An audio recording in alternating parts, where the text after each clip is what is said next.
This video is on logarithms.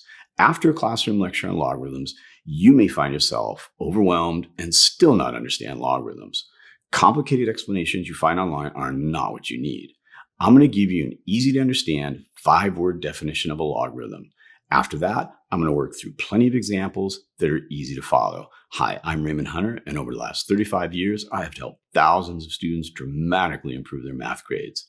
All right, let's get to it. A logarithm is an exponent.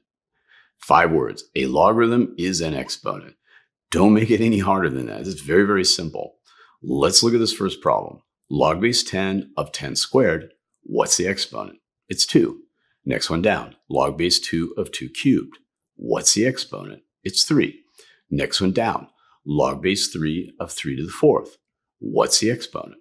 It's 4. Okay, so these are pretty simple. Maybe there will be 1 or 2 on the homework, and certainly these are not going to be on the test. So let's get a little bit more realistic. In the next problem, we have log base 10 of 100. All right, so let's rewrite the 100 as 10 to some power. So it's 10 squared. So now we have log base 10 of 10 squared. What's the exponent? It's 2. Next one down, log base 2 of 8. Well, it's not written as 2 to some power, it's 8. So we rewrite it as 2 cubed.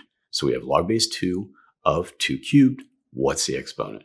It's 3. Next one down, log base 3 of 81. Okay, so 81 can be rewritten as 3 to the 4th. So we have log base 3 of 3 to the 4th. What's the exponent? It's 4. So you can rewrite the number that's within the logarithm function in exponential form so that the base of that number matches the base of the log and just give the exponent. So here's your next example. Log base 2 of 16. Rewrite the 16 as 2 to the 4th. What's the exponent? It's 4. Next one, log base 10 of 1,000. Rewrite the 1,000 as 10 to some power. So we get log base 10 of 10 cubed. What's the exponent? It's 3. Next one down, log base 5 of 625. Okay, that one's a little bit harder to know, but it is 5 to the 4th power. So we have log base 5 of 5 to the 4th power. What's the exponent? It's 4. All right, so now I want to get you familiar with this whole idea, this word, logarithm, which, by the way, can be written as log x. Before this, most of the math functions you've worked with are in symbol form. Like one that you're really comfortable with is square root of x. But square root of x could be written in word form as square root x or sqrt(x). In fact, in computer programming, it is written as sqrt(x).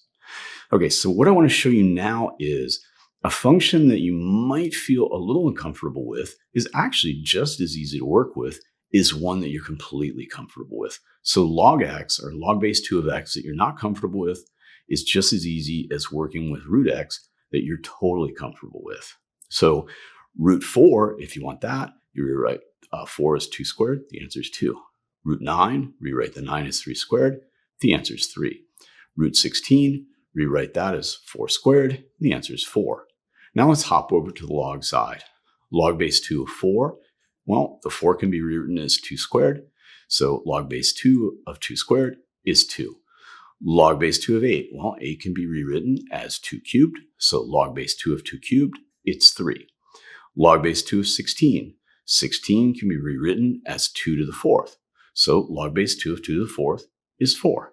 So it's just as easy to work with as root x. Now keep in mind, again, they are not related. Root x, log base 2 of x, not related. I'm just trying to show you how easy both of them are to work with.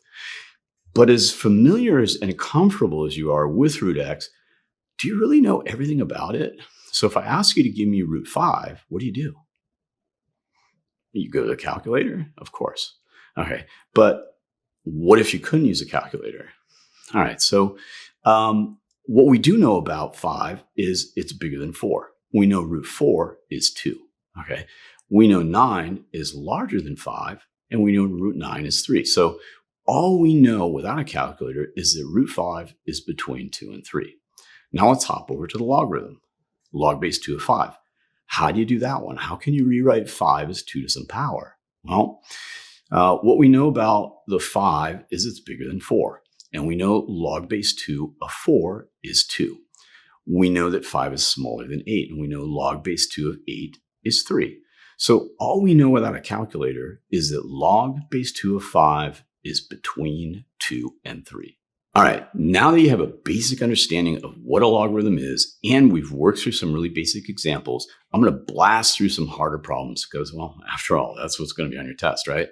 So the first problem is log base 3 of 1/3. Let's rewrite the 1/3 as 3 to some power. We can move the 3 up, give it a -1 exponent. Now we have log base 3 of 3 to the -1. What's the exponent? It's -1. We have now log base 7 of root 7. Let's rewrite that root 7 as 7 to some power. Well, that's 7 to the 1/2 power. So now we have log base 7 of 7 to the 1/2. What's the exponent? It's 1/2. Next problem, log base 5 of 1/25. You can rewrite the 25 as 5 squared because the log is base 5. And then we can move the 5 squared up, giving it a negative exponent. So now it's 5 to the -2. So we have log base 5 of 5 to the -2. What's the exponent? -2. All right, let's get a little crazier here. Next problem, log base 3 of the 5th root of 9. Let's tackle the inside part because 9 can be written as 3 squared. So now we have a base of 3. The next step is to understand that the 5th root can be written as a 1/5 power. So now we have log base 3 of 3 squared to the 1/5. When you have an exponent of an exponent, you multiply the exponents. So now we have log base 3 of 3 to the 2/5. So what's the exponent? It's 2/5. Next problem, log base 2 of the cube root of 4, or 1 over the cube root of 4. Rewrite the 4 as 2 squared because the base of the log is 2. And then rewrite the cube root as the 1/3 power. Now we have an exponent of an exponent. We multiply the exponents, we get 2/3. Now we have 1 over 2 to the 2/3. We can move that whole thing up, give it a minus exponent. So we have log base 2 of 2 to the -2/3. What's the exponent? It's -2. Next one, well, it's a little trickier. So we can rewrite 0.01 as 1 over 100. So now the 100 can be rewritten as a base of 10. So we can rewrite it as 10 squared. We have 1 over 10 squared. We can move the whole thing up, give it a negative exponent. So we now have 10 to the -2. So we have log base 10 of 10 to the -2. What's the exponent? It's -2. All right, so now I want to give you some tricks to remember. Tricks to remember are things that will prevent you from losing points down the road for some silly reason.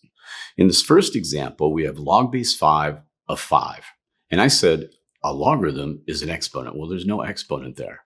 But 5 can really be rewritten as 5 to the 1. So the exponent's 1. So log base 5 of 5 is 1. Likewise, log base 3. 3 has no exponent. We can rewrite it so that it's 3 to the first power. So then we have log base 3 of 3 to the 1. The answer is 1. The next one's trickier. We have log base 7 of 1. Well, there's no 7 and there's no exponent.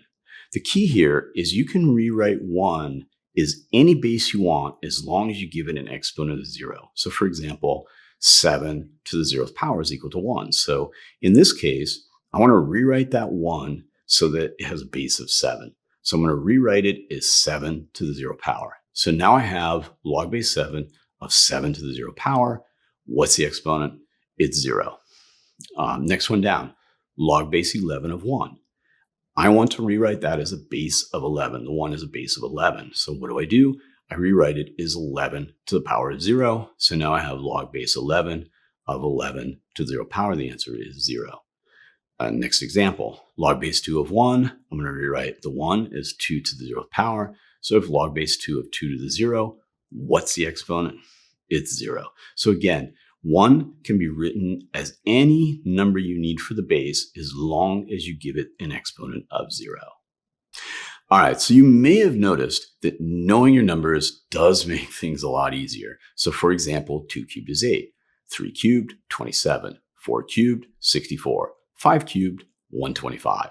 Now, eventually the numbers get big enough where knowing the cubes of those numbers is not really that helpful. If those were to show up on a test, it would be one where you get to use a calculator on it. Other numbers that I find handy to know is 81 is 9 squared, same thing as 3 to the 4th. 64 is 8 squared, and that's the same thing as 2 to the 6th.